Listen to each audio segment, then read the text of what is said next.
Tonto Dikeh upped on the streets to perform miracles on some school children, but that was not well received by many Nigerians who are now calling her out for degrading those kids. One of those people happens to be Tonto Dikeh's ex-friend, Doris Ogala, and here's what she had to say. Now look at this, my ex-friend now.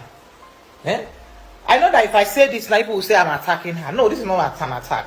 But this is pure blasphemy. Tell how on earth with this woman, of all places, look for where to go to is school.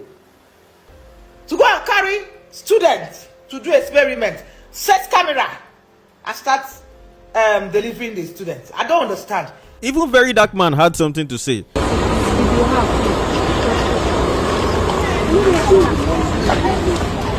Alright. According to him, Tonto Dikeh was performing those deliverances in his area, and he has warned her never to try that again. So, Tonto Dikeh, you see, I don't want problem with you, right? You see this place where you enter, so that is Durumi Primary School. That is my ghetto. That is my hood. We will not let you go and carry our children to be doing all this nonsense that you are doing. Make it get limits. Now, when only poor man children, they get winch. When it reach time for you to test your power to do your deliverance, I see one video where you say you need for car. They pray. Now you don't go inside our ghetto. You don't see anywhere where you go. You come our ghetto, carry our picking where they send go school, put them for ground, say they do one nonsense healing for them. We don't want that. In spite of the backlash she's receiving, Tonto Dikeh has stood her ground and is continuing her mission, according to a statement that she released on Instagram. When I know they ever use rich men children do am. Now only poor man picking they get winch. Rich man picking no they ever get winch. Poor men children, now they get winch. When I say, oh, now you they make your father no get rich. Now you they make your parents poor because they send you to them. But rich men children, now then their body they declare they are delivered because their papa get money. Don't do that. Don't exploit our kids. You see, Tonto Dikeh's ex-friend Doris Ogala had a lot more to say as well. What have we even got? If I talk now, people will come after me. But this is totally wrong. This is pure. This is wrong. How would she even think of doing it? If someone does that to her son, would she like it? How would you go to school, public school, to go and carry a student without the parents' consent? Nigerian police, it's high time you guys stop. In fact, I'm calling on Nigerian police to look into this thing.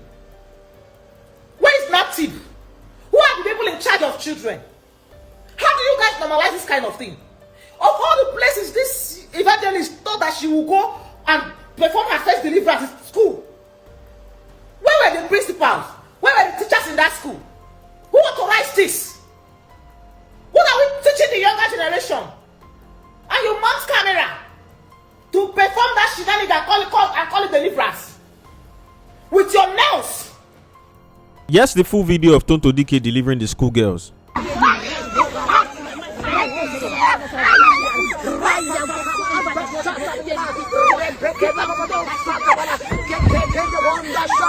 out! Out!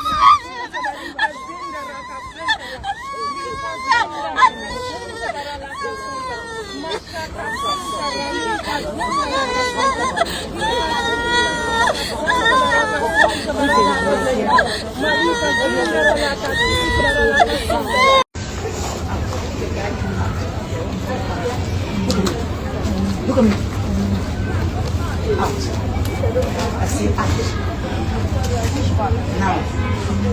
Now. Out. Now. Out. Now. Out. Now. Out. Amen.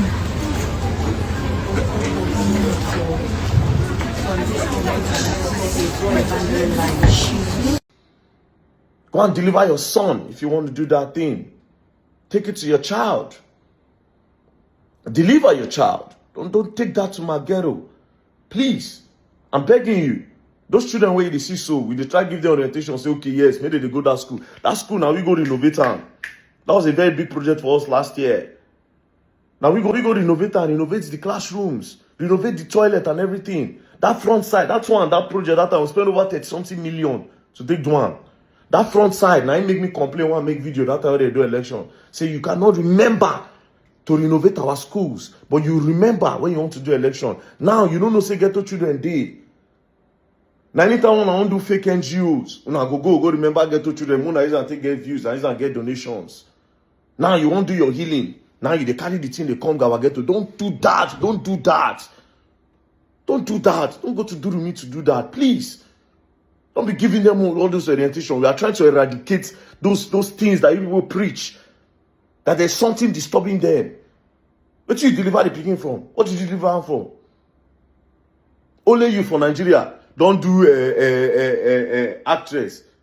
Don't do politician. Don't do nyash. Don't remove the nyash. Don't do APC. Don't do this one. Don't do former deputy governor for campaign. Now God call you. And as God call you, no see rich men children. I beg, leave us. The thing I want you to do now, if you can do it for them, is to create awareness for the children in that hood. Create awareness for them so that they can have a better life. Don't do this with our kids. And I'm not joking. For real though. God call you. You don't apologize for the group chat. The group chat that you people created to frame Naira Marley and do all those things that you people did. Did you apologize for that? Me and you, we dey court because una wan show power. If no be say the case no go the way una want, una still say yes, una neck be press. Have you apologized for the group chat? Have you people apologized for what you did to Naira Marley? Have you apologized for that? No go our ghetto with that thing, I beg. Rich men picking children today, they get winch. Go deliver your son. If you want to do all these things, take it to your child. Don't bring it to my ghetto. Thank you very much. Peace and love, don't play. If you play, you're going to learn. And you will learn the hard way. For real, don't play. I was having a discussion with someone yesterday, and we were talking about prophecy. And, while in the conversation, the Holy Spirit ministered something really deep to me. And that's what I was be talking to you about. I'll just give a simple illustration before I continue this message. You see, if you're given a seed, maybe like a grain, maybe maize, maybe beans, anything that grows, pepper, all those things. You're given a seed of pepper and you throw it out, not water it, not nurture it, not incubate it, not give it sunlight, feed it with sunlight. That seed will die because it's on a ground that is not productive and it's not getting all the nutrients from the sun and everything that it needs to get. So it would definitely die. On the other hand, the seed that you water, the seed that you incubate, the seed that you take care of, the seed that you follow through the process, that you expose to sunlight so that the nutrients that it needs can come in and make it grow, that seed will grow. Now, that is just the same way with the prophecy of God. So God himself can give you a prophecy and that prophecy will still die. If you're not incubating your seed, your prophecy, if you're not watering your prophecy, if you're not giving your prophecy sunlight, and you can only do that through the place of prayer.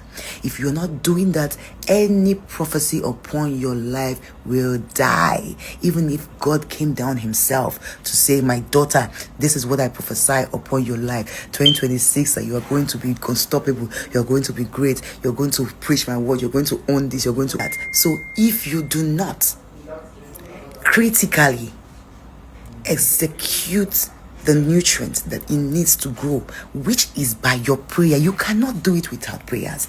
That's why prayers is ultimate. Without prayers, nothing will happen. I have seen prayers work like magic. And people will say, oh, God is partial, God answers only some people. No. Some people have mastered the act of knowing God personally. Some people have mastered the act of understanding what God means and how to move with God. And you have to do that because 2026, look, everybody's advancing. Even the people that were there before you, today they're advancing. People are doing well in their different careers, in their homes, in their businesses. And you cannot, as a child of God, say, oh, I have the prophecy of God upon my head. And you say, oh, you would not pray. You have to pray. Because even the people of the world, they are watering their seeds. They are watering their prophecy by going to the river. They are watching their prophecy by going to the shrines. They are watching their prophecy by being givers, even if they are not born again. If you give, you will receive. It's a law. So my brethren, yes, every seed that has been sown into your life as prophecy has to be incubated, has to be watered, and has to be exposed to sunlight. And the only way you can do that is through your prayers. So pray so that prophecy upon your life will not die, because you can die.